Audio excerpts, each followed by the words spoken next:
Welcome back to another edition of the Friday Golf Podcast. I'm your host, Andy Johnson, and we are going to talk about the 2025 Players Championship, which was won by Rory McIlroy on Monday morning. I am joined on this podcast by Gabby Herzig of The Athletic. She was on site. I was on site until Saturday. It was delightful there. It was really great. And then on the back half, I am joined by Kyle Porter of Normal Sport. So two great guests to kind of talking about the big stories to come out of the Players. Each of them I asked to pick out three things to talk about. So before we get to Gabby and Kyle, let's talk about our partner, Club Champion. It was really windy on Saturday and Sunday at the Players. It was awesome viewing. And to me, when the wind picks up, that's where it's most important to have your equipment dialed. And there's no better way to get your equipment dialed than at Club Champion. This is where you can get tour fit level fitting if you're just a regular person. Their studios and master fitters are the best in the world. You go into a Club Champion, you can basically try any type of club with any type of shaft, and you can see what works best for you. I am a huge proponent of this. I think like when you see the heavy wind and balls that manage to pierce through it, these are generally players that have, know how to hit shots, but also have that club really optimized so that their ball can be kind of heavy through the wind. And we saw, two supreme players with irons battling it out with Rory McIlroy and JJ Spaun, who's turned into an elite iron player. They both hit heavy balls. If you want to hit a heavy ball, if you want to get optimized, you want to get your clubs dialed in, go to clubchampion.com/friedegg and use the promo code friedegg. You'll get a free driver or iron fitting with a club purchase using the code friedegg. That's clubchampion.com/friedegg. All right, let's get to Gabby Herzig from The Athletic.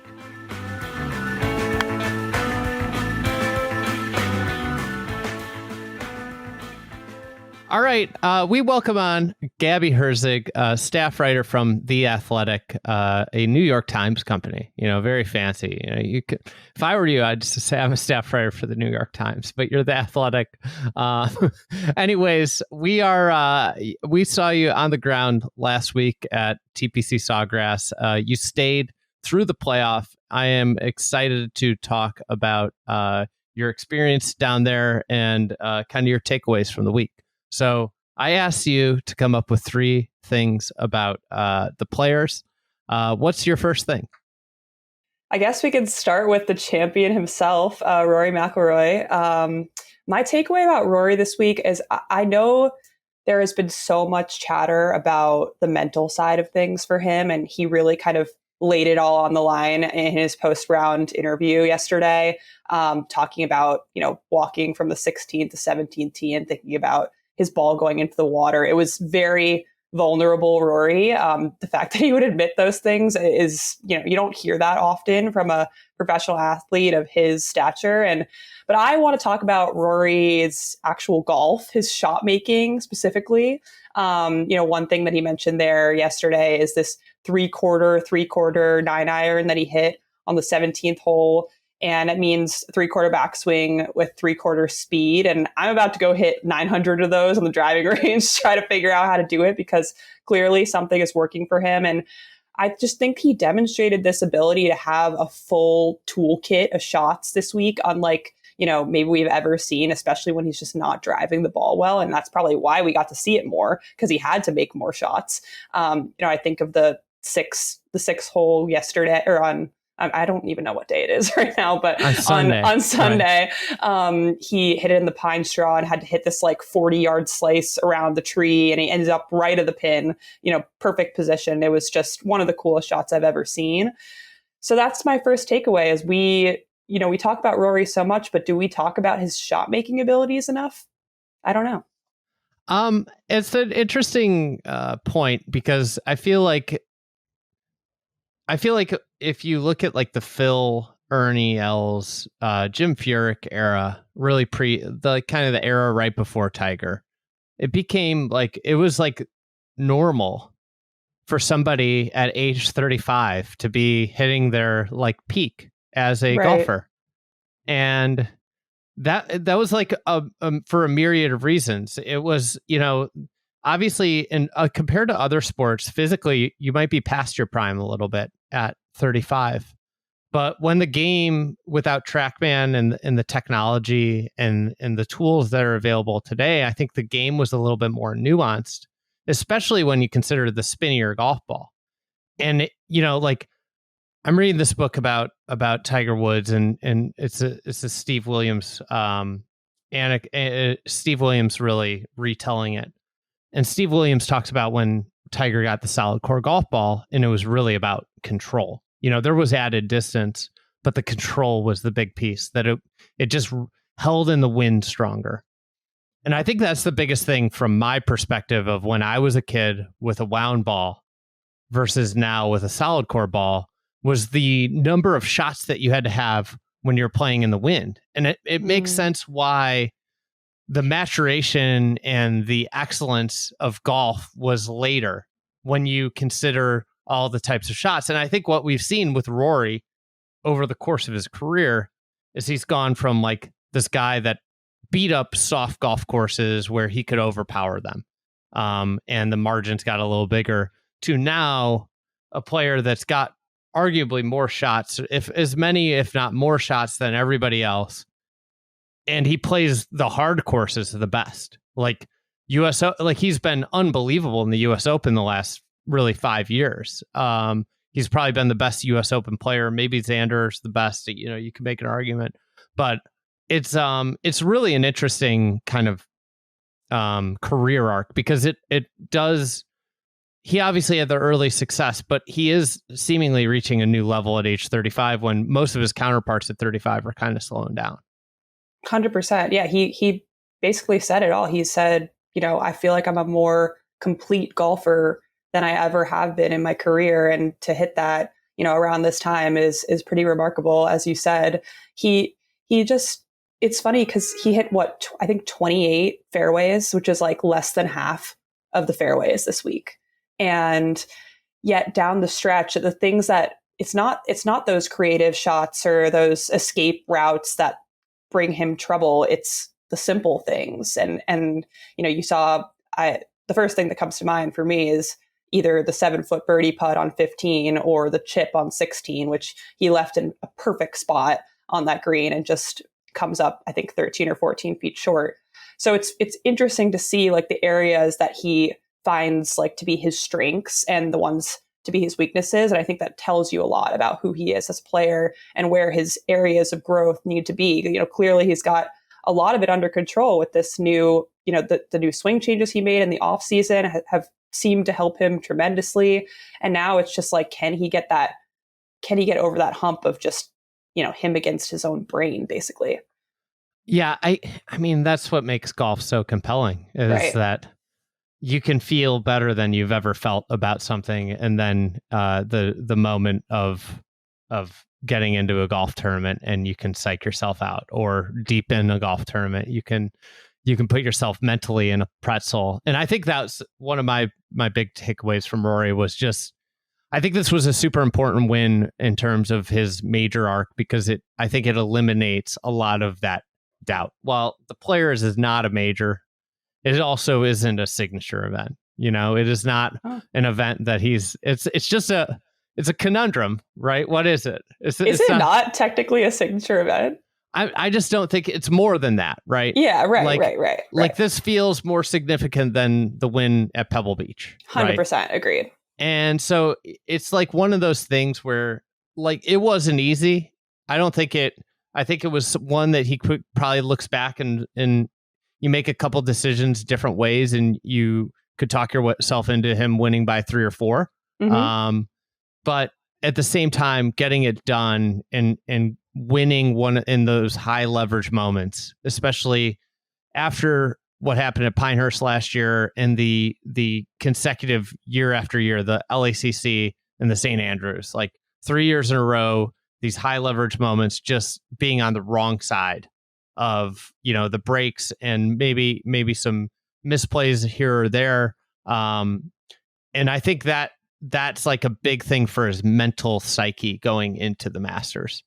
Yeah, 100%. On the 18th green on Sunday, him being able to lip in that par putt, I just thought to myself, like, the margins are just so slim here. Like, if that ball goes one more rotation to the right, like, this is a totally different story. And we might be talking about him in a completely different way right now on this podcast.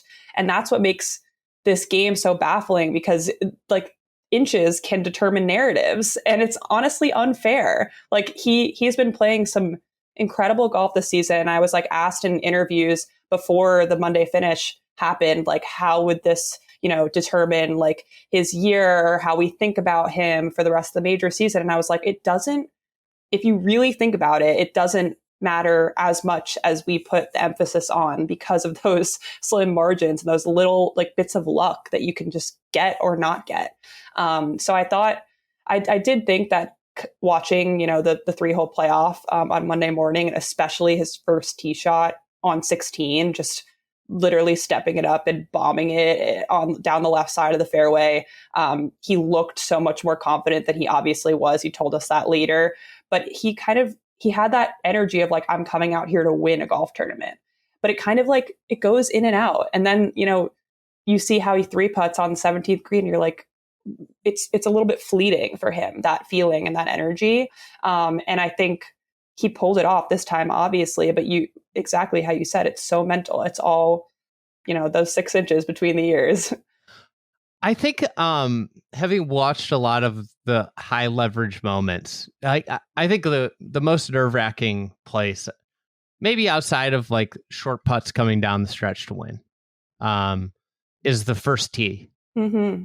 And if you think back to like Pinehurst, to LACC, to the Open, for the most part, he has just absolutely bludgeoned tee shots off the first hole. Like, it seemed like the first hole energy, I think that's where you get the most nerves. You get into the round and you're kind of set, and then like where your nerves are going to come back is when you're trying to win something. That's Mm-hmm. where your hands just like feel weird, like when you're standing over a putt. Legs are like spaghetti, like yes. The whole thing. It's just it's the worst feeling ever. But the first tee, he's been so good. It's interesting. I did think like one of the underrated things, and you were probably there on the ground, you might not have seen this.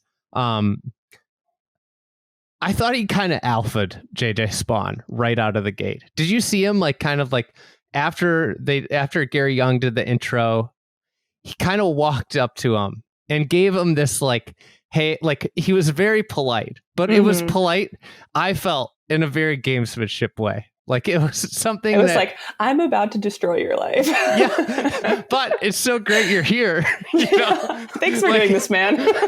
It was totally like a thing that I feel like if you were at a club and the best player in the club was playing someone they knew they were better than, and they were in a playoff or something, that's exactly what the best player in the club would do. They would walk up to them and like congratulate them on being there before they just go. It was like an interesting, because then he hits this 340-yard drive down the middle. And I thought that next tee shot was so compelling, as to like, can Spawn, who probably has slept like complete shit 2 days in a row, can he muster something off that tee? And the answer was no. No, of course not. He said he knew that he had the honor on the tee, which was super important. So like Rory was sleeping knowing that he was hitting that first tee shot.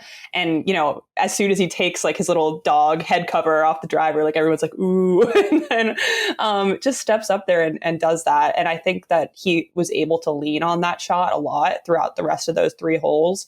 Like even the moment that really stood out to me was after JJ flies it in the water on 17, and he's like asking like, where did that just go? And Rory's like, dude, it's in the water, and walks straight behind him with his putter in hand, and before JJ's even able to discern like where the ball went. Shades of Blocky, asking Rory of where the ball went. It had some notes of that, I would say. JJ was, can we just talk about like the club selection on 17 for a second? Because we can talk about anything you want to talk about. This is a podcast. You're the guest. Thanks, Andy. I appreciate you clarifying that. I watched back the audio, which I hadn't heard, obviously, because I was there. I was standing there out of earshot. And it sounded like his caddy, handed him the 8-iron and said, I don't remember the wording he used, but like a little chippy 8 or something like that. And then he's like encouraging JJ one more time. And he goes, just a full stock, smooth swing. I'm like, and then JJ goes, stock? I thought you said I had to take some off of it. Like he literally said that. So and he didn't back away or anything. He just went into the shot after that. So like, that's the type of experience at level difference that like really can make or break a situation like this. Like if that's Rory's not going to, first of all, I don't know if he's having conversations with Harry like that, but a player like JJ, you have to back off if you're unsure about that and start fresh. You don't just walk into the shot not knowing what your caddy's telling you to do. It's interesting because that was the thing that stuck out to me about the shot he chose to hit was like, that was like a full bore, or it was a full like apexed 8-iron versus Rory hit that really soft 3/4 speed knuckler. And I think like the advantage of the knucklers, like you just like kind of know the general area it's going to land in, whether it gets really hit by wind or minimally hit by wind. Like the margin, if you think about the green there, it's whatever, 30 paces long or deep, roughly. Like if you hit the chipper into the middle of the green, it would take like a really weird wind event to miss the green, right? I think like it's generally like a pretty good strategy there is to not hit something full, because then if it's downwind, the wind can't, like the one thing that's hard there is downwind can get knocked down if you don't get enough backspin on it. But that chipper into the wind was like totally the shot, because like Spawns it didn't get touched by the wind. Yeah. And that's the weird thing with those grandstands, right? I think Rory's flew like probably 5 yards further than he expected. I couldn't believe when it landed how deep into the green it got. I know. That's exactly what he said he was practicing. Like on the range when he turned around backwards to hit shots towards the third green. I thought that was brilliant. He'd been doing that all week, going to the opposite side of the range. He just has like this like sixth sense or more awareness of how to hit the ball in the wind. And I feel like JJ was kind of just unprepared for that moment. Yeah, I think that's what it was. Is like golf asks all these questions. That's I think why we probably love golf tournaments the most, is like over the course of 72 holes, like you are going to get every aspect of your game is going to get showcased. And I think that was one thing that JJ hadn't faced yet, was all week it was down on 17. And it's amazing that like, okay, just the matter of circumstance, the weather delay, that like, okay, we're going to ask you one more question, and it's into the wind. And he that's where Rory had the shot and JJ didn't. Yeah. It's like you're finishing a test and like you realize there's like one more page left and it's a question that you have no idea how to answer.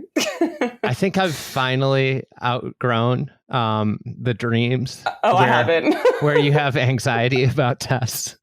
I think like it hasn't happened to me in a while, and I'm like, I think it's finally done. Yeah, you can tell this is a source of stress for me. Yeah. Oh, it's the worst when you wake up and you're like, oh my God. Horrible. I have it all the time. Actually, recently it's been like missing Google Calendar invites. That's been horrible for me. See, I don't have to dream about that because I miss my fair share without dreaming, so it's kind of an issue. What's your next thing? Okay. My next thing is, I spent a long time thinking, talking about, and watching a tree this week. and and I had a 45-minute conversation with Davis Love III. I wrote an article about the tree. Love writing about inanimate objects. I liked the lead to it. It really drew me in. Thank you. Actually, I have to give a shout out to Sean Zock for that one, because when I was coming back in to, sit down and write the story, I think he came up to me and just asked like, oh, what are you doing today? And I was like, the tree. And he goes, oh, like, what did it tell you? Like, did you get any good insight? And I was like, I know what my lead's going to be now. So it was a really fun story. I will say, like, I love doing the kind of like, the thing that everyone's talking about story and trying to add a new element, a new light to it. And speaking to Davis about it was so cool because he's just ridiculously passionate about this. And, he was sending me videos and pictures from the reconstruction process. And the fact that they lifted that 500,000 pound tree 100 yards is like still baffling to me. I forget what the system is called, but they put it on these like logs or like, these like inflatable tubes, and they roll it slowly, and they take the tube from the end and put it in the front, and like it keeps going very like slowly and surely. And I'm pretty sure like that mode of transportation was like invented in the Roman Empire to like move things, to build like, whatever monuments that are still standing today. And I was just like having these images in my brain of like golf course construction and like the little nuances that go into it. And it was a very cool process, I will say. That tree mattered. Very much so. It was I was watching Scottie and Rory. You might have been out there too. And I think I saw Scottie hit like the worst shot I've ever seen him hit. Oh, really? I didn't see this. He hit like almost like a pull hook with a 3-wood. I mean, it was like just so bad. And like he just generally had a bad attitude this week. And it was just like an epitome of it. But like you just saw guys like they were very uncomfortable and like extreme, like, I'm not like a huge proponent of like trees in general and as features that deter players, but I do think like every once in a while a unique twist or turn, and I think that's the thing that it provides is like it just doesn't they're afraid to hit their normal stock shot. I think like the stock shot can just kind of work there 100%, but it's like if you hit it a little high on the face, maybe it hits it. So now it's got these guys hitting these weird shots, and they just struggled. I mean, like Rory, that fairway was like a big problem for Rory that week. Yeah, 100%. I thought it was really funny that Toasty pulls out 3-wood. I'm like, just had read or watched this video that you guys did with him where he's like, I'll hit driver anywhere, even if the fairway is 10 golf balls wide. And I'm like, so the tree's working. This is awesome. But yeah, it was so cool. There were a few like oohs and ahs when like guys kind of caught one a little spinny and high on the face. And like Keith Mitchell looked like very upset with one of those shots. And Ludwig was like switching between driver and 3-wood. And I asked Joe Scovrin like what the deal is there. And he said like it very much depends on the wind direction, if it's into or against, and or helping. And like there's just a lot of decision making because of a feature that, like you said, isn't actually in play. It just really looks like it is. So that's the Pete Dye effect. And I didn't know this before talking to Davis, was just he wanted to deceive you and have this like trickery or distraction in some of these design elements. Like Davis was talking about like a section of bunkers at Whistling Straits that he asked Pete about one day, and he was like, why'd you put those bunkers there? Like no one's gonna go over there. And he's like, oh, they're just meant to distract you. And I thought that was so cool. It is. It had a huge impact. This is a Justin Ray tweet that I saw at the end of the week. That's our guy. That is your colleague. Yes. Final tally on the 6th hole this week. Field hit 58.2% of fairways, the fewest there since 2011. And 66 birdies for the week were 26 fewer than last year. Wow. So these guys are creatures of habit. And anything you do that just like kind of changes, I think it like fits really well. Like one of the things I take away from Sawgrass always is variety. Mm-hmm. And you saw it, like, I think one of the things that didn't get talked about a ton was the added length on the par 5 holes, how that might have played a little bit into Rory's hands. True. Because he's a player that second tee, for example, got moved back and a little left.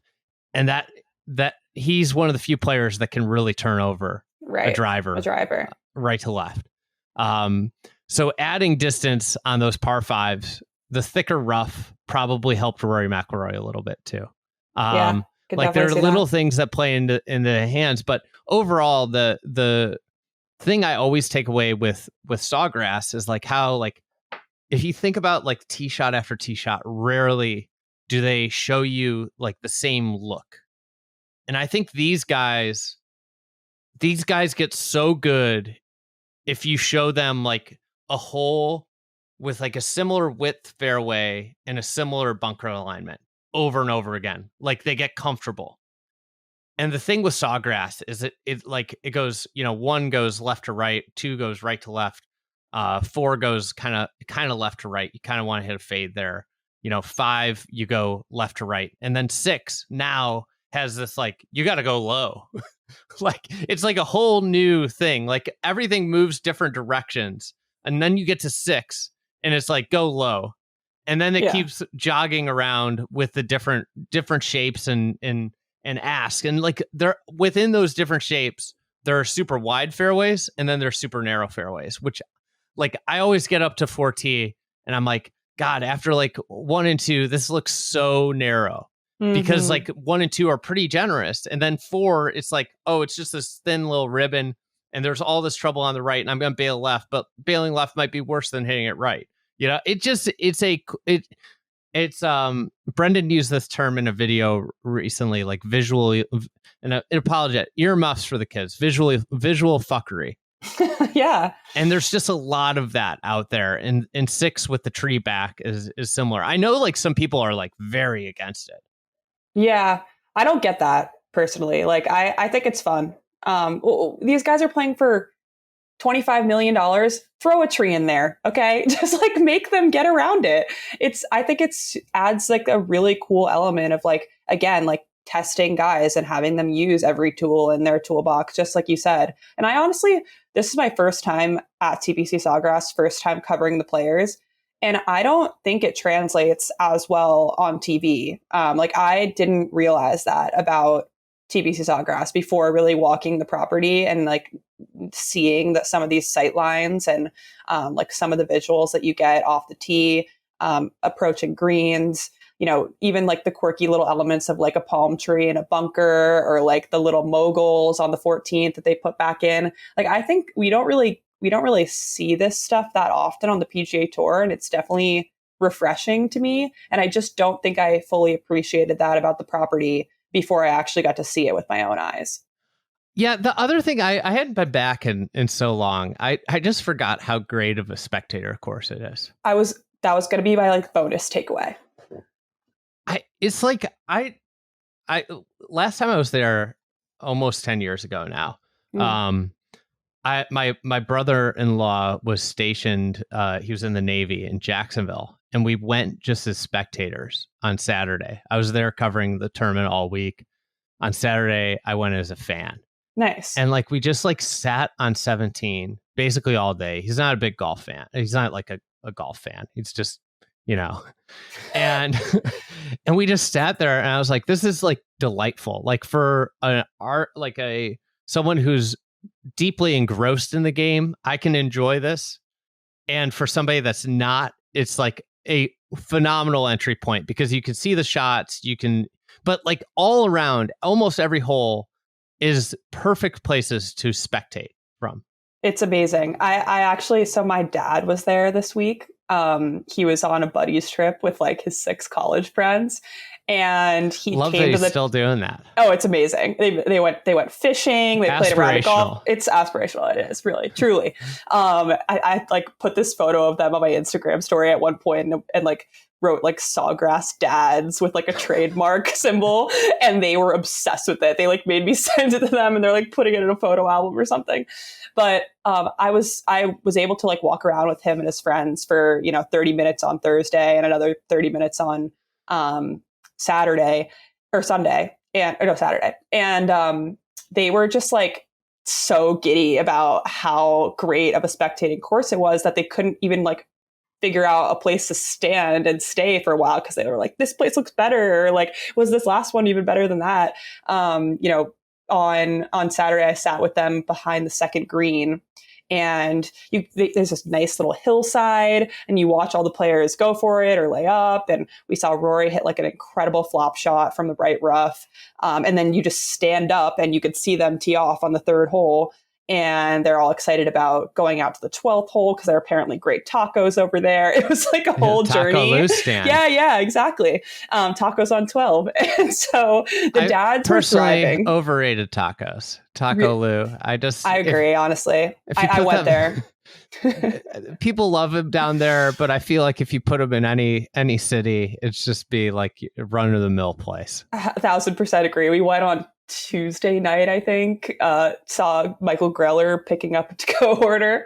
And I will say, like, the place itself has a great vibe. Yes. Like, it is the place to be, but like, yeah, tacos can be better. Yeah, they're okay. They're nothing to write home about. Exactly. People do these crazy things, like, and I feel like this is a common discussion point with like other majors all the time. It's like how awful the spectating experience is. Yeah.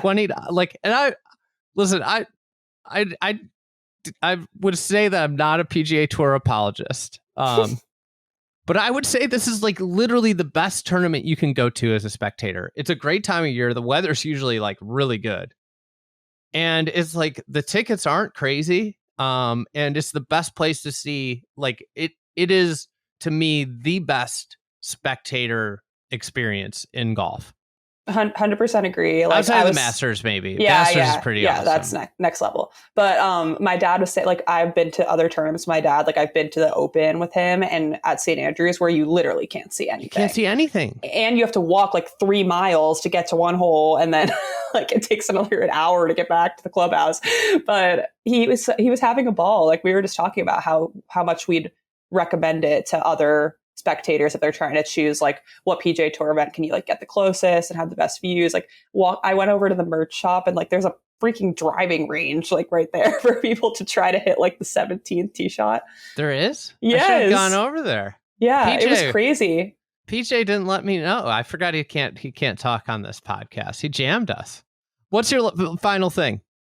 Okay, my final thing is that Scottie Scheffler is in a mood, and I'm scared. I was out there for a few holes here and there with Scottie, and like had a pretty small sample size, and he was pissed. Like, he is definitely in a spot where he's like so frustrated with himself. And it's funny because he still finished, I don't know, 20th or something. Yeah, T15, 20th, like somewhere around there. And it's coming out in like several different ways.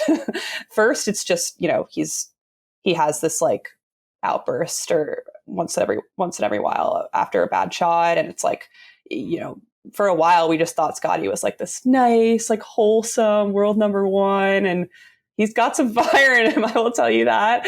And then it's also coming out in the media. In like some of these interactions that he's had with reporters recently have been sassy, I would call them, snarky. Mm-hmm. Yeah, he has a sense of humor. He's a sarcastic guy, but like these have been, I think, one step further than that.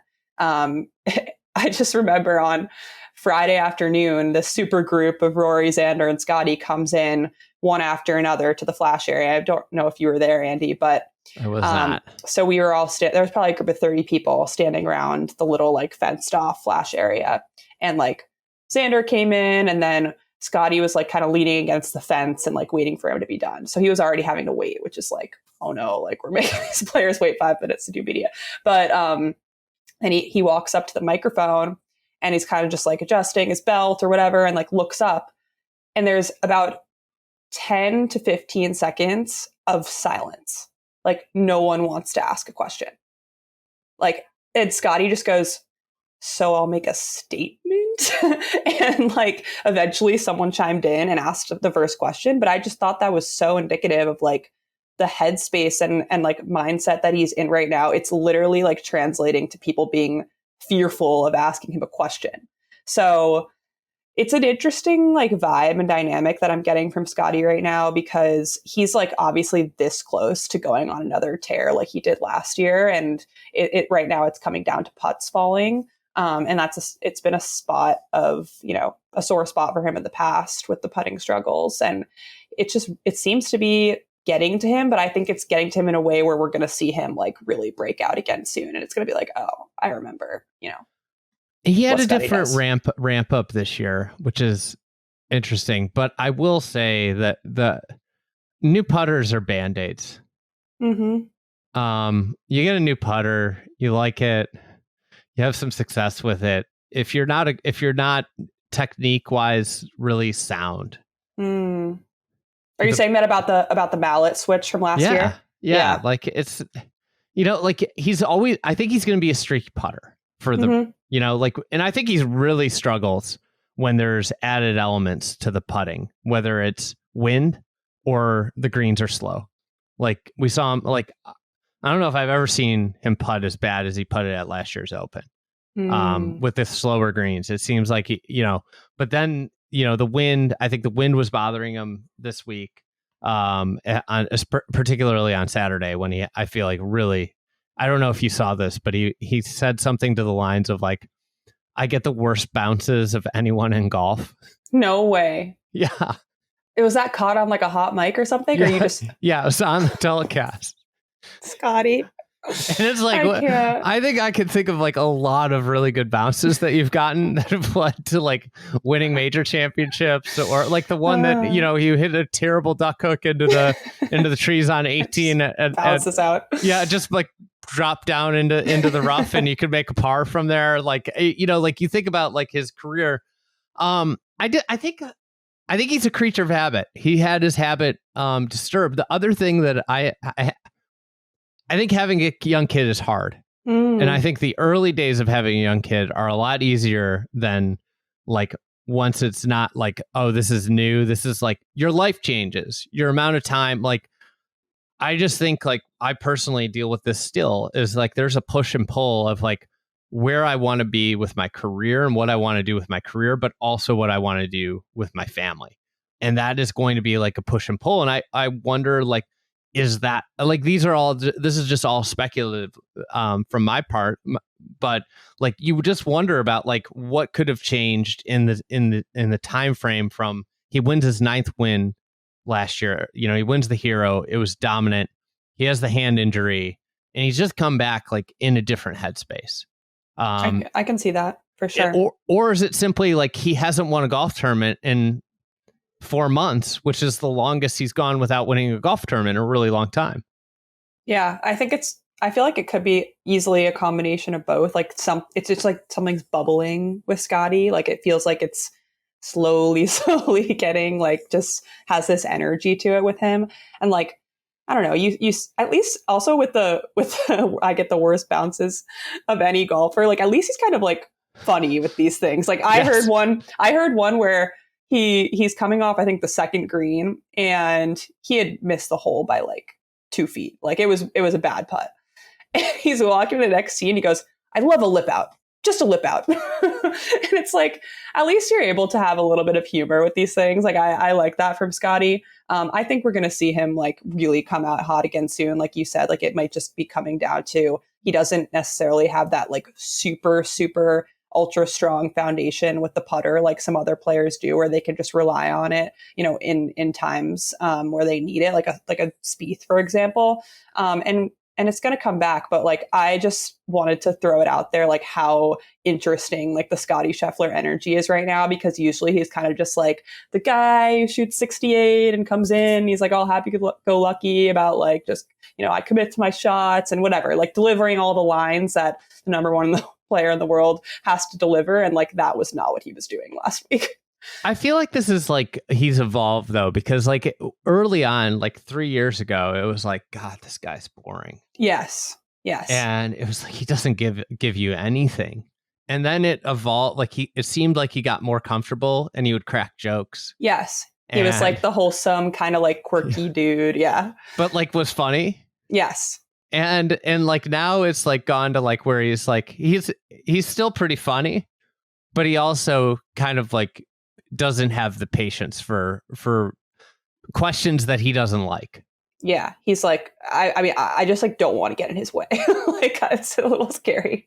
Well, that's the thing when I don't know. It was a really weird week for the media, just 100%. In general. Yeah, between Morikawa, and Scottie, it was just a strange week there. Yeah, even Rory, like getting asked about the phone stealing episode.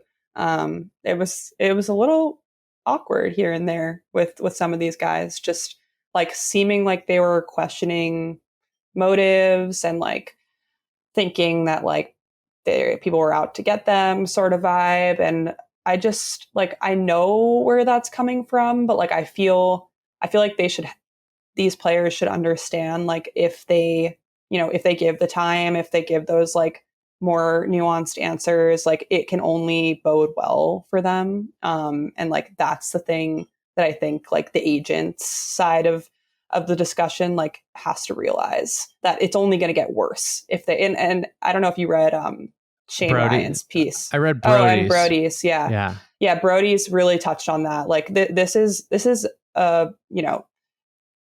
like the giving time to media. It's not, you're not owing us anything. You're owing like the people that are following you and are fans of you on the PGA Tour, an insight and a different look into what might be going on or what you're thinking.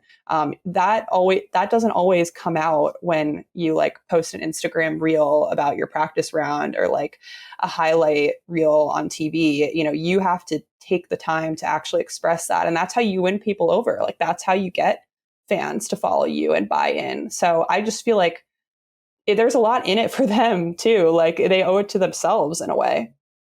Yeah, I completely agree. It's like I think sometimes like it's hard, I think like I podcast for a living. So like it's very much in my interest to just like tell people what I'm thinking. Right. Mm-hmm. But like at the same time, like if I feel like these players, like if they just got up there and were earnest and honest, like, and told you exactly what they think about subjects for the most part and topics and how they feel, it would just, it would let people in. I think that's like the biggest issue that so many people like. Do you see that Isaiah Salinda quotes? Yeah, I was there talking to him with Sean about like all these guys are like cookie cutter, white bread, like boring, vanilla tour pros, and I'm going to be different, right? But like the reason that people feel that way is that like whether it's been coached out of them or whatever, like I think like the general belief on tour is that if you just keep your mouth shut and you play decent golf, the sponsors are going to just, back up the Brinks trucks and they're just going to pour money on you. It's like the Ricky Fowler, Gary Woodland kind of like playbook, Matt Kuchar playbook until he didn't tip a guy. Like just smile and you're going to get paid a lot of money. But like the reality is like in today's society, people just want a little bit more. They want like, this is like, I think what influencers do is they let people in. And that's what makes these YouTubers so attractive, is like people feel like they forge personal bonds with them because they openly talk about when they suck. Like, I saw the Bob Does Sports guy did the spoof on Rory's comments about YouTube golf. So good. It was so good. I saw it because Rory showed me it and he was laughing about how he spoofed him. Like, you have no idea what it's like to hit the first putt knowing it's not going to go in an 8-man scramble. You have no idea what it's like. Different animal. It's no idea what it's like to see your friend 8 beers deep or 8 donuts deep, can't get to the top of his swing. What's his name? Joey Cold Cuts. No, the Fat Perez. Fat Perez. Yeah, it's like, I mean, like, but like they humanize, they get on the same level as their audience talking about like struggles, and it's like tour players like will not, for the most part, show you that vulnerability. Whether it's healthy or not, we as a society have become accustomed to having parasocial relationships with these figures online, whether it be athletes or influencers or your favorite artist or whatever it might be. And I actually do, you kind of alluded to this, I do think in a way like modern day coaching has taught a lot of these players to like keep the blinders on, like keep your head down.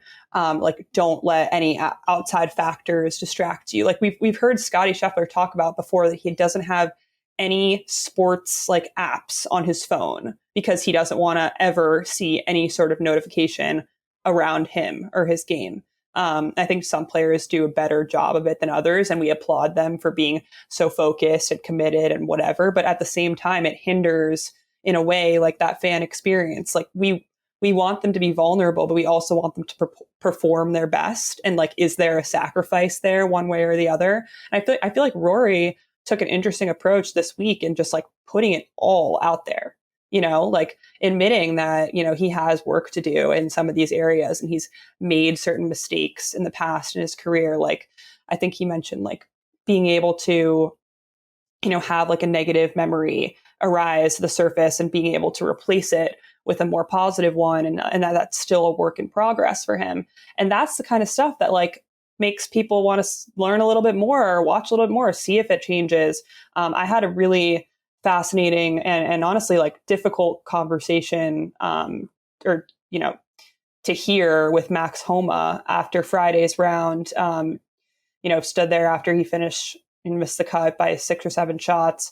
And he was like nearly in tears and very graciously took like 5-6 minutes to talk to us about, he just doesn't know like where he's going right now. And he basically feels like he's going in circles and it's like, he's had all this change, but do you like keep changing things if you're so stuck in this position, or do you just keep going? And feels like he's on the right path, but the results are nowhere to be found. Like he called it a toxic relationship with the game, which it was like all this stuff is striking and is exactly the type of thing that like you look at as a sports fan. You're like, wow, I really respect that guy for actually coming out and saying that. I think everybody has somewhat of a toxic relationship with the game of golf. Yeah. Yeah. He like, said that he's the toxic one. I mean, that's the thing is like what these guys, and this is what I tell people all the time is like I'll play golf with someone and they'll be like, I suck. I'm a 15 handicap. And I'll be like, good news. I walk around a golf course telling myself I suck all day. And, the funny thing is I know like, most of the players in the top 10 in the world say the exact same thing to themselves all day around a golf course. Like it is a toxic game. Mm-hmm. And the more these guys like talk about their struggles with it, it is so relatable.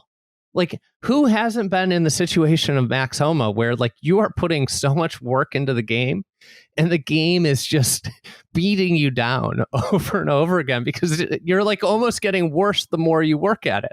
Like that is so relatable. So relatable. I had someone text me after that article about like how they feel that way in their own job. Yes. And it's like, it's such a relatable concept. And golf is one of the few sports that we can actually go out and play ourselves. And it's not like we're watching like, linebackers tackling each other. And like, it's not quite as revealing hearing them like talking about their struggles. So we're never going to be in that situation. But, we have our own games and everyone has their own ceiling and like goals and work that they put in. And when you're not seeing those results, it's something that like you have to realize the best players in the world might be having the exact same frustrations that you are, just on a different level. Yeah, it's it'll be interesting to see how it goes. It doesn't seem like it's getting better. With between the media. I think it's like kind of an overarching issue in all of sports. You see it with like LeBron and Stephen A. Smith bubbling up. You see, I think it has a lot to do with like the state of online discourse in the country right now.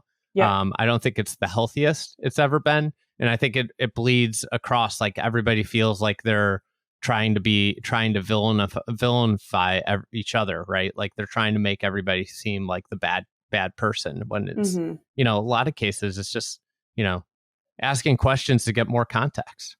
100%. And I mean, the media landscape right now too, like it doesn't help that a lot of these platforms like have to churn out an insane amount of work and headlines to stay afloat. And everything's an ad-based revenue system. We're very lucky over at The Athletic to be able to kind of take our time with things and only put out stuff that we actually think is 100%, worthy of a story and a byline. But it's a very strange time in media right now. Like shops are closing left and right. And, some of the best voices like might not have a ton of options for where to put their work. Like it's definitely like it's a shrinking beast in a way. And it's tough to see like the dominating, narratives are kind of shaped around like the platforms that aren't like representative of the core of journalism, I would say. So as someone who's like in the space, like it is tough to see like when people jump to those conclusions and assumptions and it's not representative of like the entirety or the best.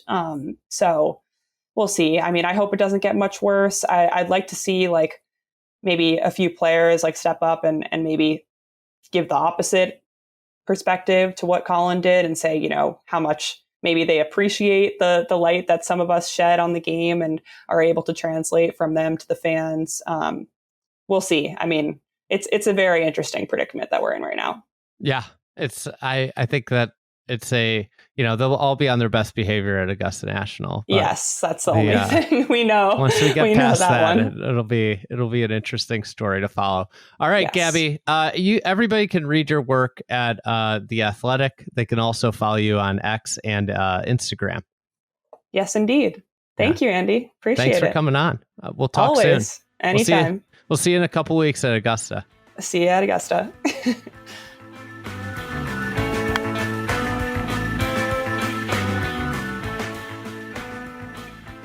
All right, big thanks to Gabby for joining us. Now let's kick it over to Kyle Porter from Normal Sport for his 3 things from the Players' Championship.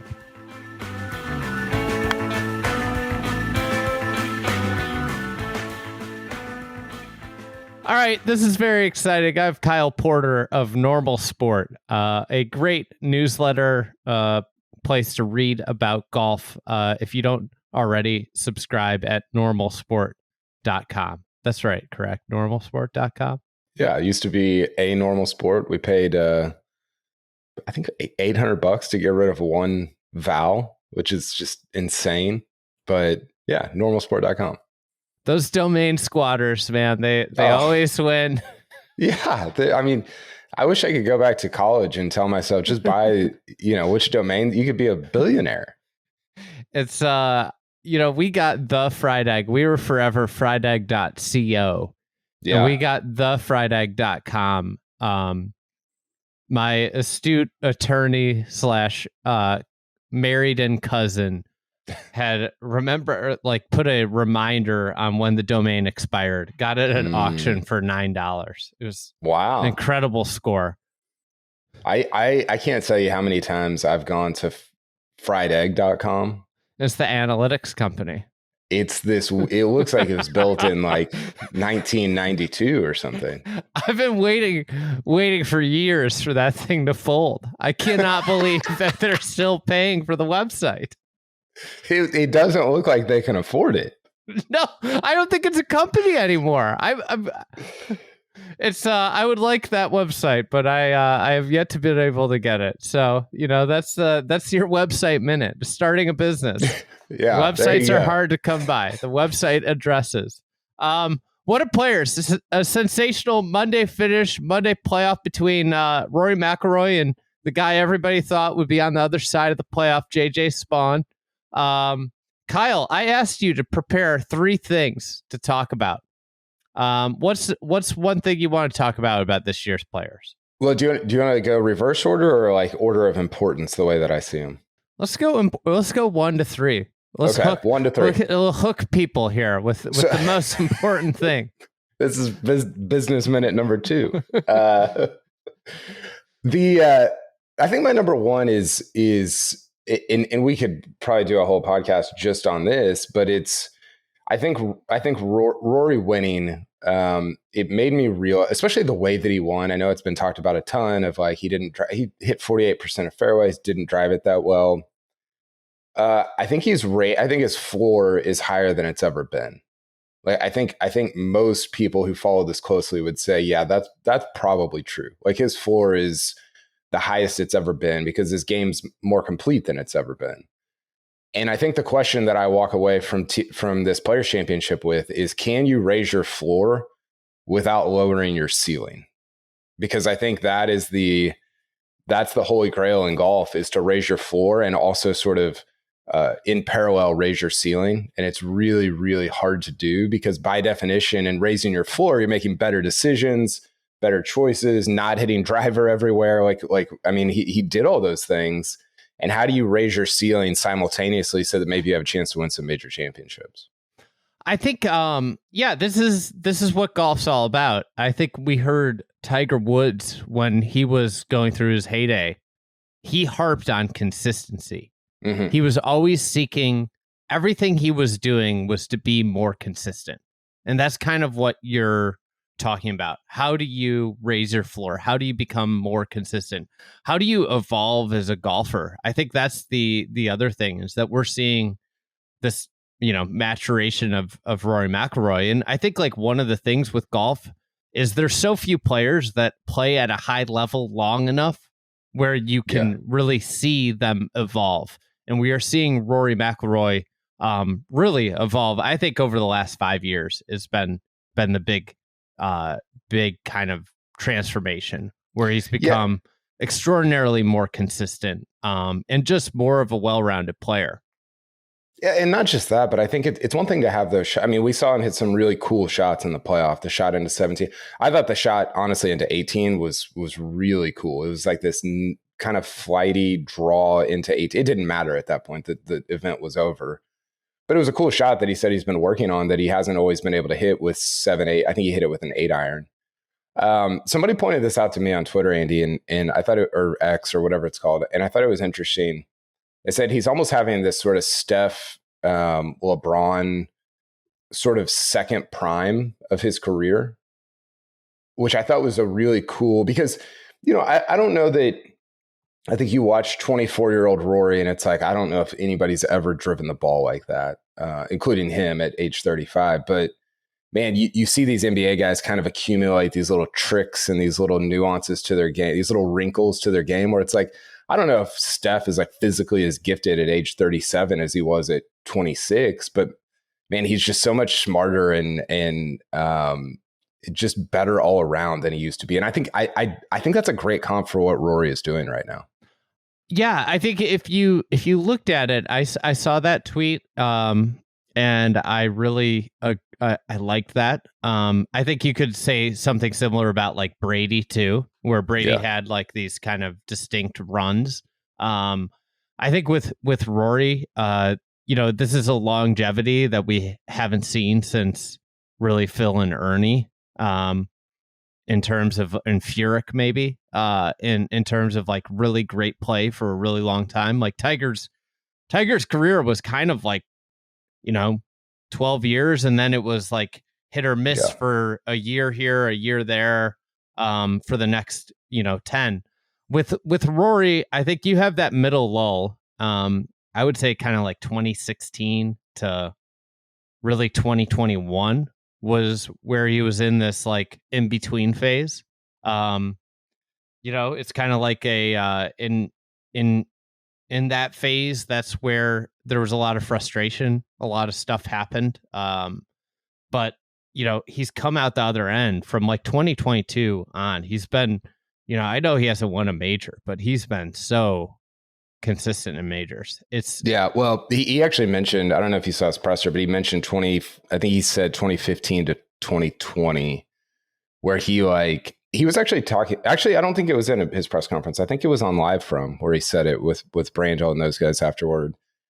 And he was just saying, like, he was talking more about like from an emotional standpoint. He's like, I didn't really put myself out there, and I didn't commit myself to like the game emotionally. I think that's the right way to say what he was saying in the way that I have over the last 5 years. And he's like, it's hard to put yourself out there all the time because you have to take a lot of crap from people when you don't win, or if you don't win, which is going to be often. And I thought that was really interesting. I think it's funny because people have given him a lot of flack about the last 3 or 4 years of not winning majors, which I think is actually the wrong way to view it. I think if you want to give him flack for his career, it's like he didn't give himself a chance at winning a major between the 14 PGA and really like 21 or the I'm trying to think. 2018 at Carnoustie was kind of in it, but there were very, very few chances at winning a major championship in that 6-year period. And that's like, I mean, for somebody like Rory, who's out there really early on in his career, that's prime major winning years. And he kind of kicked him away a little bit. That's probably an unfair way to say it, but I think that's the part to be critical about, not the last 3 or 4 years of like near misses. That's worthy of praise. But the part before that is like, man, you kind of whiffed on 24, 28 major opportunities there. Yeah, I it's interesting because like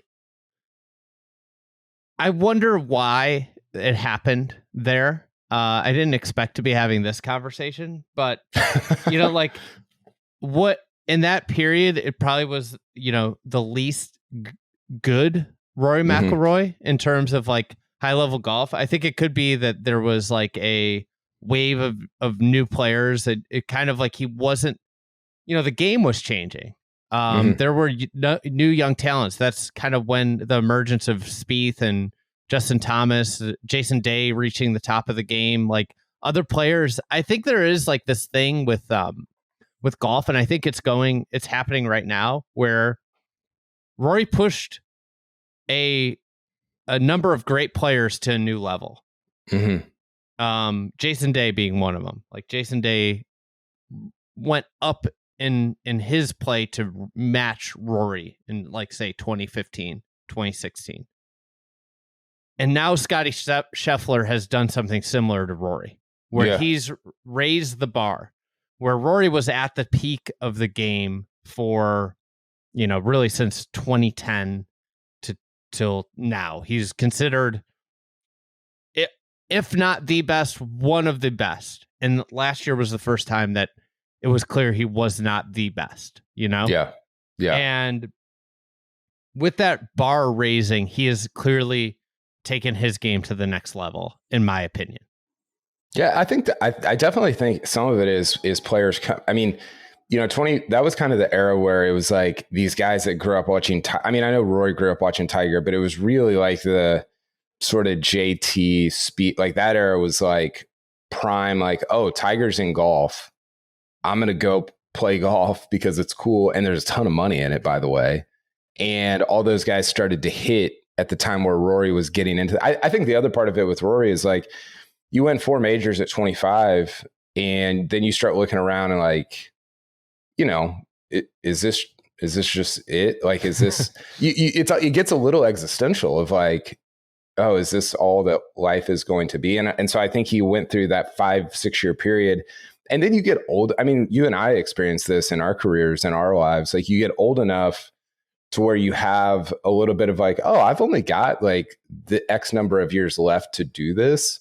I need to really commit myself to it and appreciate it. And I think there's some of that in there as well, just from a psychological and emotional perspective of his as well. To bring it back to the players, though, I think, I don't know how you feel. I thought he did a great job of decision making at TPC Sawgrass. I just, there's times over the years, I know we all have group texts about it.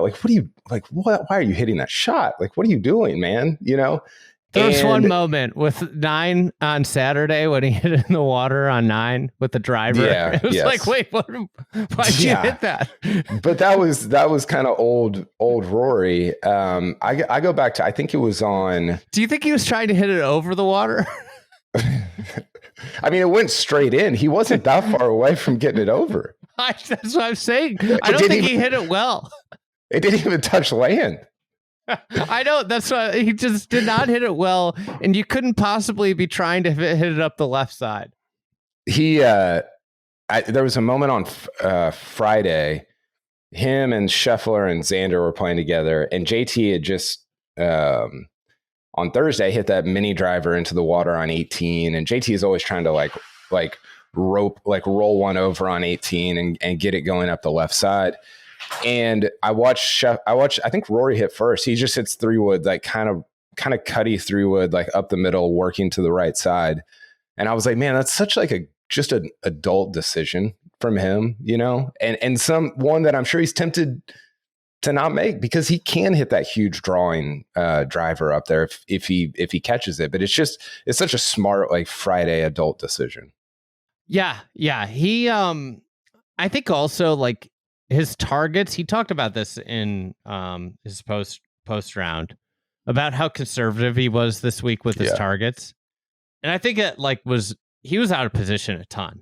And it showed because like he had this great week putting and scrambling, but he was doing it from like positions where it was feasible to recover. He wasn't putting himself.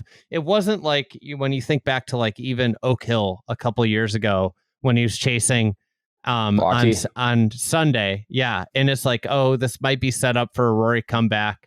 And he gets going and he misses like the second green. I think it was. He missed. It was 2 or 3. I remember. Yeah, he misses short-sided right, makes a bogey, and he's immediately out of it because it's like he needed.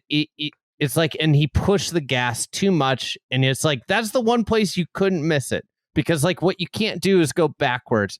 Like this week in particular, it just seemed like every miss was left in a place where he had enough space to work with and get himself into a position to make a par if he did miss.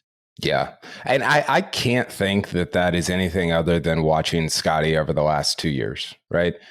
I think Scottie's course management is the best in the world. And Rory's, I haven't seen everything. I've seen a lot of Rory pressers. I think he kind of talks about Scottie a lot, like pretty openly, like, and some of it's joking, like, oh, we'll never catch Scott, whatever. But I have to think he is like looking at Scottie and saying, man, I hit it as good as him. I hit it better than him. What is he doing that's different than me? Oh, course management, decision. Like, I can't think I have to think that some of that has rubbed off on the way that he is going about playing some of these golf courses, because it is materially different than I think a lot of the way he's gone about it in the past.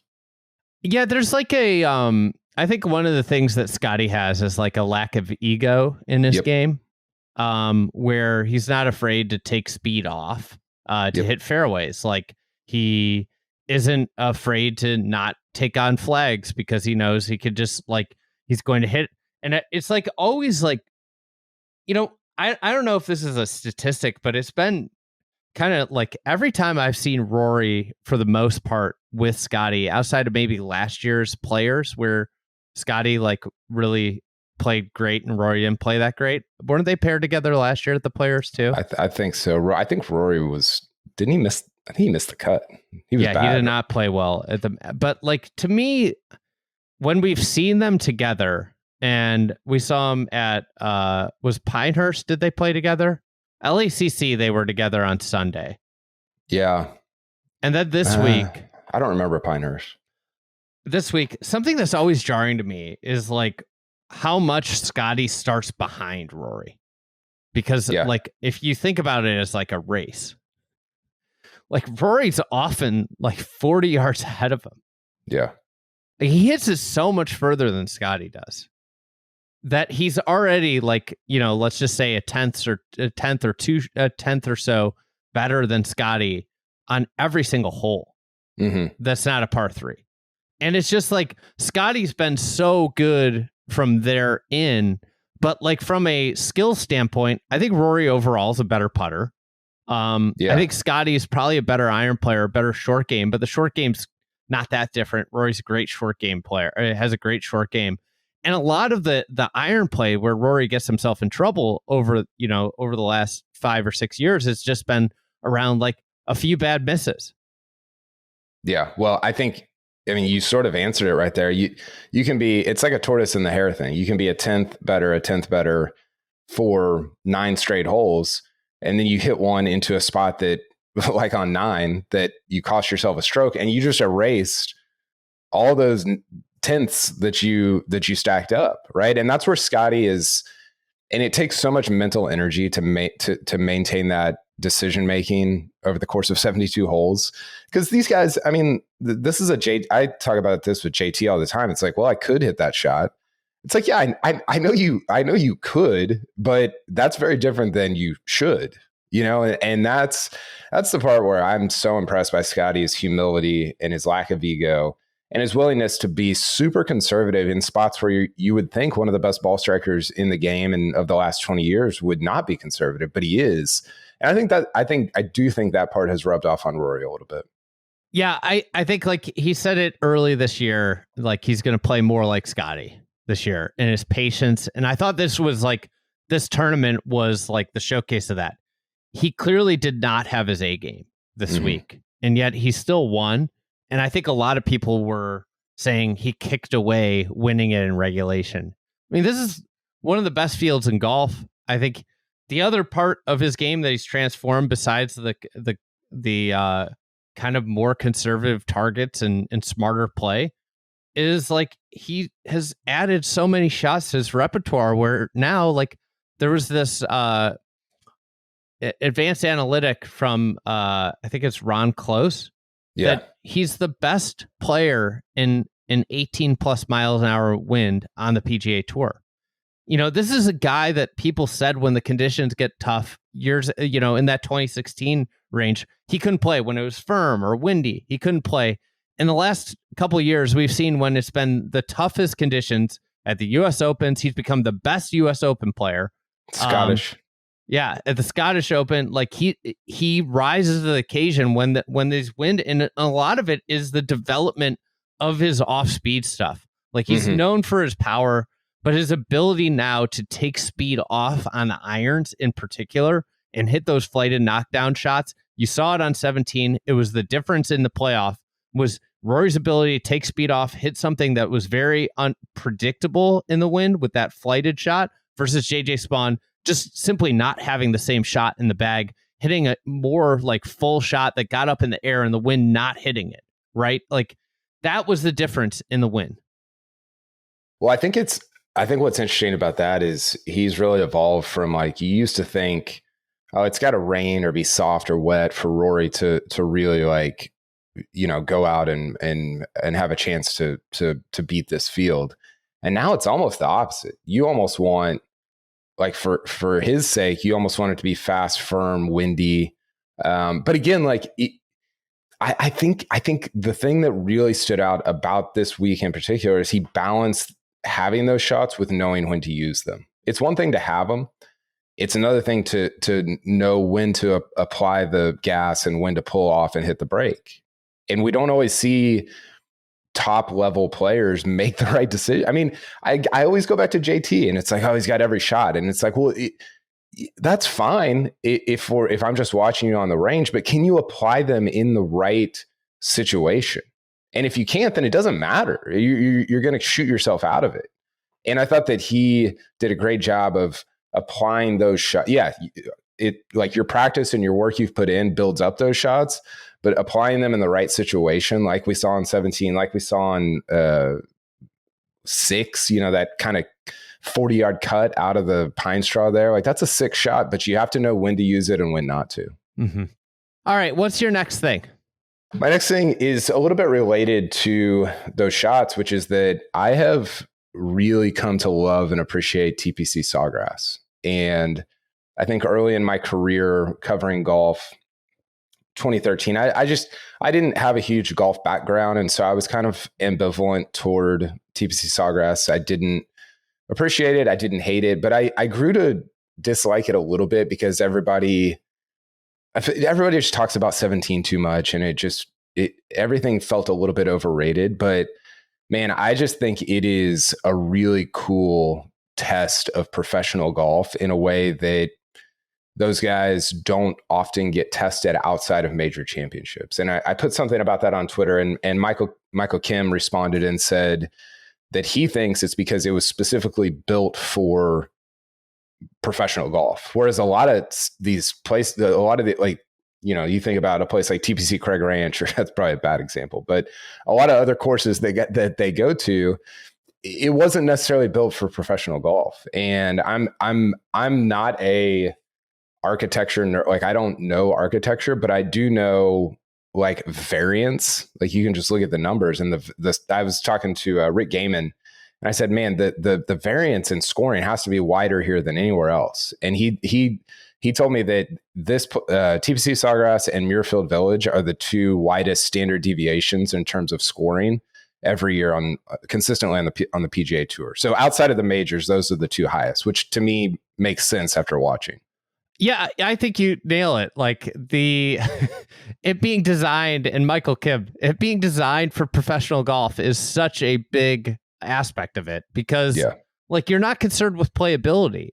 And I think, like, it shows generally at TPC Sawgrass, like, the more offline you hit it, the worse your situation is. Like, because there's a lot of water, because it's built out of swamp. Like if you blast it offline, you're generally going in water. Water's obviously, I think, something that like tests and scares pro golfers because of the, penalty associated with it. The way you just described, Rory for 9 holes making up 0.1, 0.1, 0.1 off every tee and then losing it all on one shot. Like that's a big part of it. I think like the other thing about it is like when you're designing, like you're not thinking about playability concerns. And I think that's one of the big things that Sawgrass has going for it, is that they don't have to address like, hey, we need to get 15 handicaps around here or 20 handicaps around here. Obviously, it is a very popular public golf course, but you're going to play this championship golf course. And a good example of this, like, and I think it's gotten softer over the years. Like this has been like a delicate balance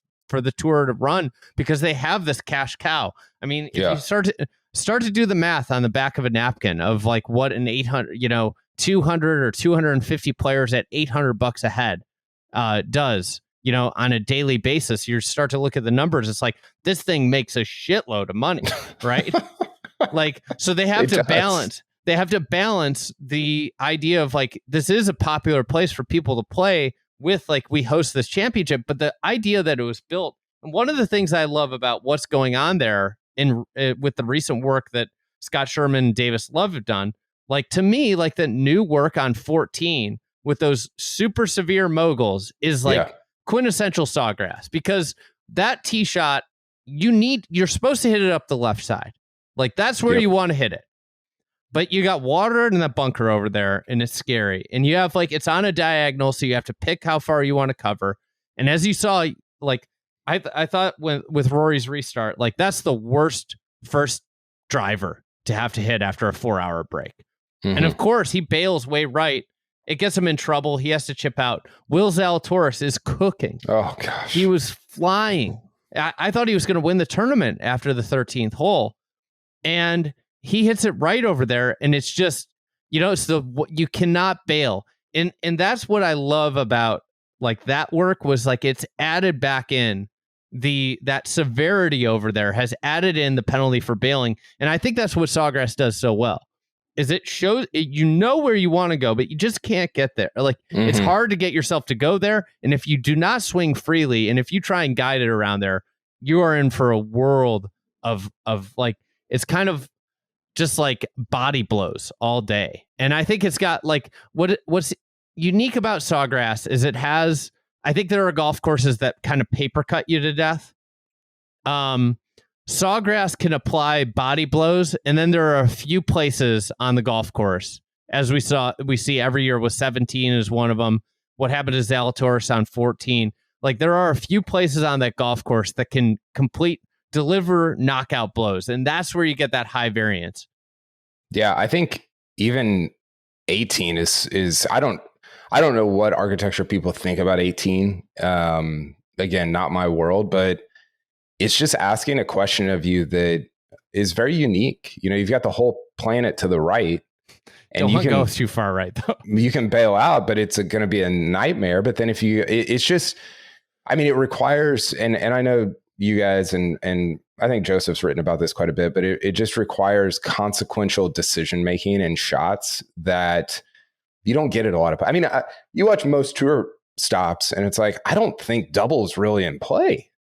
And certainly not triple. And here it's like you could finish 8-6, 5-5-5 like Zalatoris did. And that is, I mean, Saturday, Andy, there's 366s, and I realize they're a little bit earlier in the day. Emiliano Grillo's struggling to break 90. Yes. And that was a guy who had like legitimately play a good Saturday. You're in contention. Yeah. He was late. I mean, he was later. He wasn't super late. And he's playing well on the week, and she goes out in 45, and you're like, oh my God. And I get it was windier and the wind kicked up and all that, but that's just I think that's a facet that we're only accustomed to seeing at tough major championships. I think about a windy Augusta. I think about an Open when it gets there's a little bit of weather, a US Open, obviously. But man, the variance in scoring, I just think it's awesome. I think it makes for a great championship, and I think it's if you look at the leaderboard and you just erase Rory's name, it's not ideal, like it's not great for the tour, but it's guys that are playing great golf, right? And it allows variety. Totally. I think like if anything this week, I think especially with the weather, you saw flushers. Nobody on that board is not a very good iron player, right? Like JJ Spawn, the skill that has really risen to the top with him over as he's become a better and better player. The skill that was really evident when he was on Corn Ferry Tour and Canadian Tour was the iron play. Mm-hmm. Tom Hoagie, he's played well there historically. Great iron player. It's a combination. It's like precise players are really rewarded there. Where I think there's so many golf courses where precision doesn't matter that much because you hit it over a certain threshold. Once your power gets to a certain level, on a lot of golf courses that the tour plays, the precision's just overwhelmed because it's like at the end of the day, I'm hitting a wedge into fairly large targets. And I think this is where what you said about like it and what Michael said about it being designed for pros makes a big difference, because like you can't just overwhelm Sawgrass. Like, sure, you could get hot and overwhelm it probably for a round or two. It is really hard to just strictly your strategy cannot be to overwhelm it for 72 holes, because at some point it will get you with a big number when you spray one, or hit a really bad wedge. Yeah. And how many times have you and I been at a major where, we're talking on Saturday or Sunday and you say something like, I don't even know if this place is identifying the guy that's playing best. Right. And I don't really ever feel like that's the case at TPC Sawgrass. I think that you want to identify the guy who's hitting the ball best and not just who's hitting it the farthest or who's got the fastest swing speed or whatever. And I have no doubt this week that Lucas Glover and JJ Spawn and Rory hit the ball better than anybody else in the field. Like those are the guys that, too. And Akshay. Yeah. And I just think that is it to me, it's just very different than what we normally get at a PGA Tour event. And I think it's great. I think it's very appealing. I think it's compelling. I was looking forward to this week, maybe more than I ever have before. And I think that it got tiring. It felt like it dragged on forever into Monday and all that. But it just is a golf course that I think is, I think that the tour does a great job with it. And I think that it identifies guys that are hitting the ball very, very well, which is awesome. All right. What's your last one? Well, my last one, this is maybe a personal one. But I got a little bit, and I'm interested to hear your take. I have purposely not listened as to not, I don't know if you do this, but I get scared that I'm going to steal other people's takes and apply them to mine. And so I just try to stay siloed during major weeks. That's one of the things that I like. I try and do too, is I don't like listening to other golf podcasts because you don't want to get other people's thoughts in your head. Yes, totally. But one of my takeaways from this week was I found Scottie Scheffler's sort of reactions and disposition to be pretty tiresome.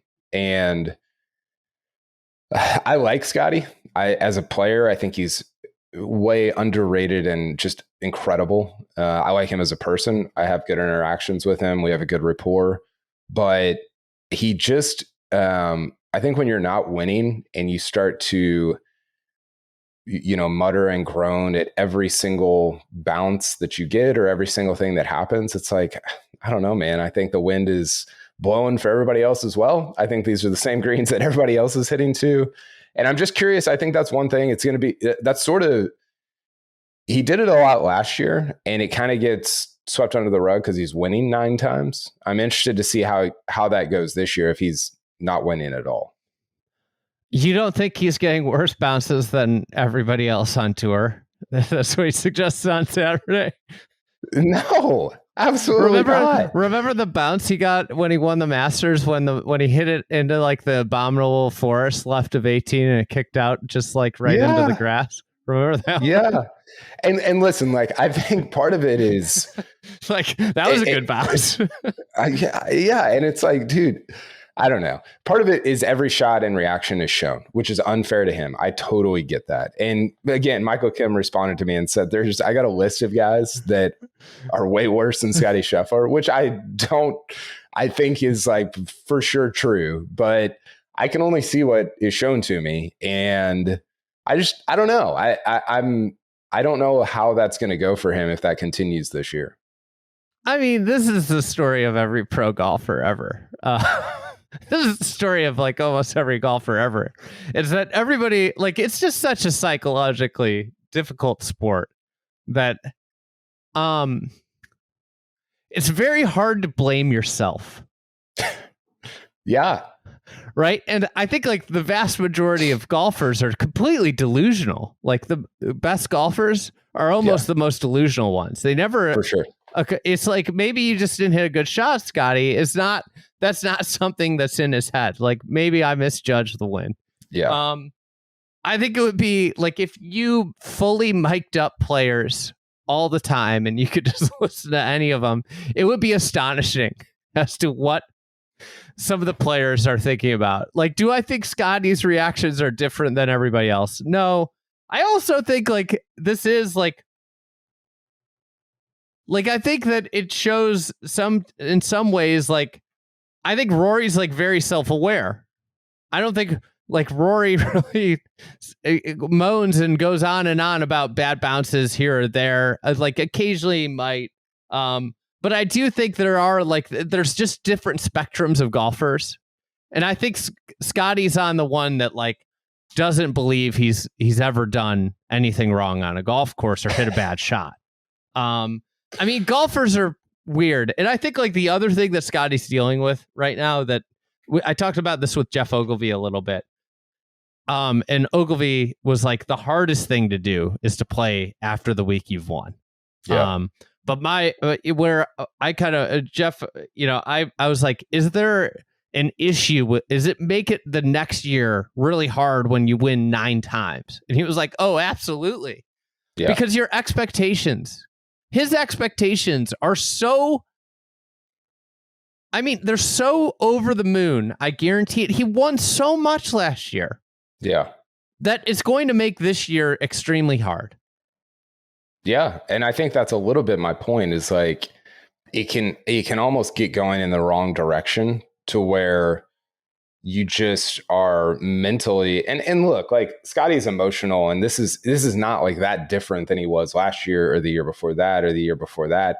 I just think the public perception of him in the same way that it's I think turned a little bit on guys like Spieth and JT who are always gesticulating and hollering. I wonder what happens with Scotty this year in turn. Like you don't see that with Morikawa and Xander and Rory and there's a lot of top guys that I think are on TV a lot that don't do that. So I don't know. And again, like that's a personal thing that I noticed, but I think it could start to affect him a little bit just in terms of like, whether it's the way that the media speaks to him and perceives him or the way that fans perceive him or whatever. It's something I've got my eye on going into major season. Something's been off since he came back.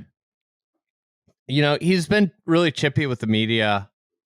He's been a little agitated on the golf course. Yeah. But isn't that a expectation thing? I think so. But it's also, I think this is what we want. The thing that I worry about is like, to me, I'd take 10 Scottie Schefflers, pouty Scottie Schefflers, giving us something to talk about over Xander, who looks the same if he's, Ricky. Yeah. Well, I mean, JJ Spawn was like, gave us like nothing. I thought he was really good in the press conference, talking about like his journey and like belief in himself. But like in terms of like, I mean, when he made the shot, I made the putt from off 16 green on Saturday. I was like, holy God. Like, I was like, that was insane. Yeah. And it's just like no reaction, Nothing. Like, I think I'd rather have people that like articulate how they're feeling in the moment more than someone that doesn't give us anything. Like, like Xander to me is like the ultimate, like you get, and I think it's like such a weapon the way he plays. I say this as a member of the media who wants stuff to talk about, but Xander is just so steady inside the ropes, right? Like where you can tell if he had made 4 birdies in a row or 4 bogeys in a row for the most part. Yeah. Do you think that Scottie's a great character? Because, I mean, we talk about the idea of individual sports having characters, and you look at all the tennis guys, they were all great characters, obviously great players, but they also had their own sort of ethos, and, they were good. Phil's an amazing character. Spieth is a character. Rory's a good character. Do you think Scottie's a good character? I don't necessarily think he's like a great character. I don't think he's a bad character. I think he's gotten infinitely more interesting over the last year. Like, I think you've seen him come out of his shell. He's been funny at times. And I think like he's gotten a lot better. I think like in terms of like being in front of the media and answering questions all the time, he's gotten better. I think like him being chippy, honestly, makes him a better character. Yeah. What do you think? Yeah, I think I'm with you. I remember I was talking to one media member at the 2020. What was the first Masters he won? 2022, I think. Yeah. 22, because 23 was Rahm. And this media member said, gosh, I'm not looking forward to his presser because he's just always so boring. And I didn't know how to take that statement at the time. I definitely disagree with it now. I think he is, if you listen to Scottie talk about golf or life or anything, he's got some really interesting, I think it's stuff you can apply to your own golf game or life or whatever. I think he also kind of low key has some takes. Like I think he has some takes. He sometimes, not always, but sometimes floats out there, and you're like, oh, yeah, give me more on that. What else you got in there?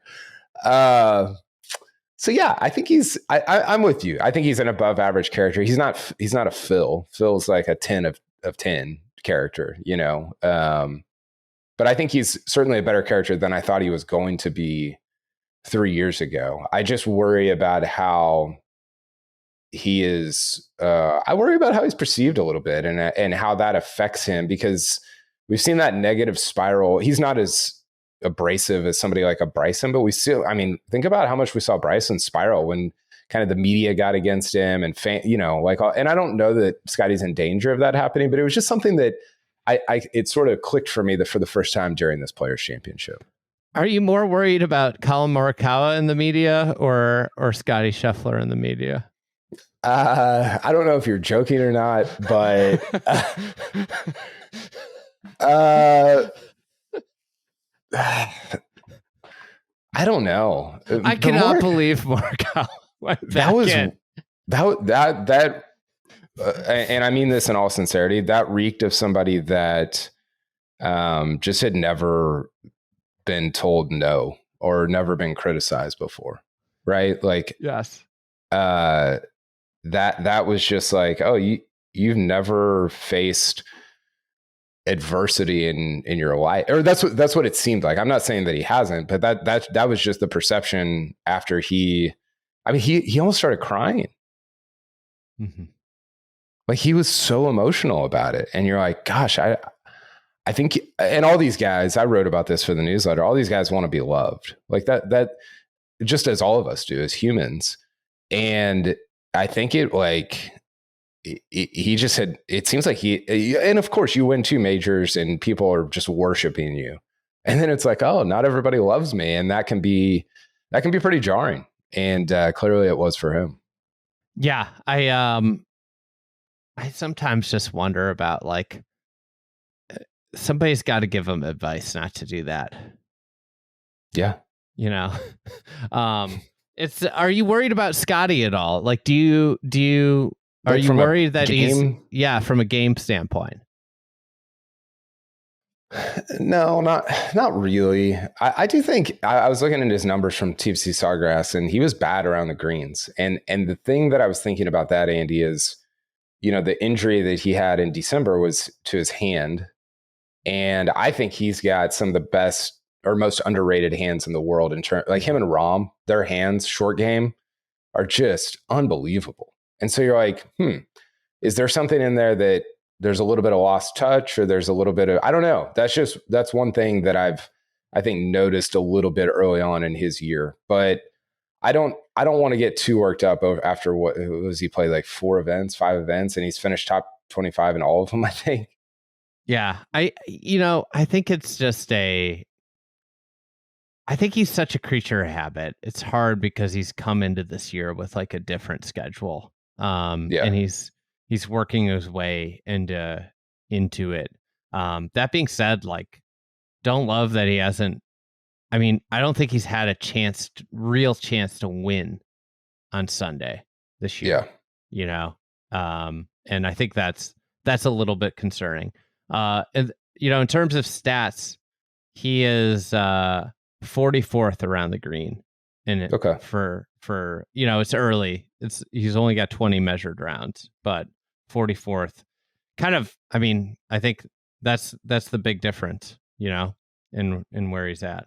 Yeah, and I think what's interesting about him from a narrative perspective is, like, I mean, I heard somebody talking about this the other day. It might have been you. I don't remember who it was, but just the idea that you get this sort of 2-year window of your peak golf, like the best golf of your life, maybe a year and a half, 18 months. I think Padraig Harrington used to talk about this window that you get. And some guys, it's lasted longer than that. Maybe Rory, like, to bring it fully back around, maybe he's had a couple windows. Yeah. Maybe 3 I don't know. But I think the question everybody was asking, or at least I was asking, and I think other people in golf media were asking with Scottie, is like, man, was that last 2 years like your window? Not that you're not going to win or play great golf again or whatever, but was that like how long can you realistically keep that level?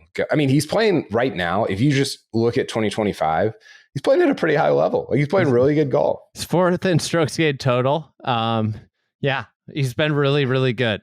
It's coming off that 2-year window of, like, is this just the dip back down to, okay, maybe you win once a year or twice every 3 years, like a normal star, not like a Tiger level star. I think that part is really intriguing for the next. I mean, Phil doesn't think he's going to win it all, so who knows? I mean, well, what it take? No wins in 2025, dude. Somebody. And I still think this, I think Phil could have had, and maybe still could have, the Barkley career where our kids only know him as like a great commentator and not a great player. I think for that to happen, the next broadcast deal has to go away from Golf Channel. I think that it'd be impossible for Golf Channel to bring him in. Why? Brandel, him. I just don't see it. I think there's just too much bad blood there from the divorce. Now, like, what would be interesting, I just saw like NBC and USGA. I saw Josh Carpenter had that story over the weekend. Didn't reach their deal. Yeah. I saw like that. Now, say like a streamer comes in, like Apple or Amazon or whatever it may be, Netflix. Like, could you see a very small like role there? Yeah, absolutely. I think like it would require something else, Yeah, it's a good point. I just want to see him cooking up takes. I mean, you think Johnny Miller had takes? Phil's got nuclear take. I mean, just the hottest takes. It'd be hottest. It would be incredible.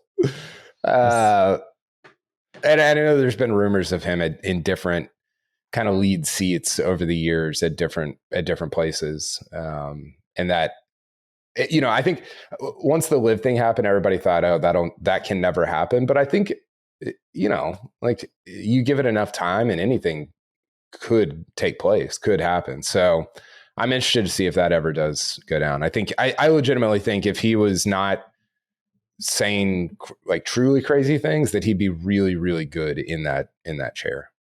I think we saw little bits and pieces of it. He would have been the best. I think, I think obviously, I think Trevor's been really good. Agree. And I think NBC has a few things to straighten out. I think I think the double booth is not. There's so many people. It's just not. There's nobody can have the ball long enough to make a play. Yeah, it's like lines in hockey or something. It's crazy because it's like it was especially illuminating with the playoff, where it's like they're just passing it back and forth. This isn't actually happening. It feels like they're running him out of the booth and down the stairs and running somebody else in, like, to the microphones. That's what it feels like is happening. Yeah. But Kyle, thanks for coming on. What do you have coming up on Normal Sport? Oh, we'll be breaking down the players all week. I think one of my favorite parts of being independent is I can kind of write whatever I feel like is important in the moment. And I feel like, you have 6 weeks a year that are really, really important. And, what does that leave? 46 that are not as important. So what about the Travelers? Yeah, I know you're partial to the. I love the signature events the weeks after majors. Oh gosh, it's so brutal. But yeah, we'll be doing players all week, and then obviously ramp up for Augusta. I'll be going to Augusta Masters as got credentialed for Normal Sports, so that'll be fun, and I'm sure we'll hang out a bunch there. Yeah, we'll see you there. Thanks, Kyle.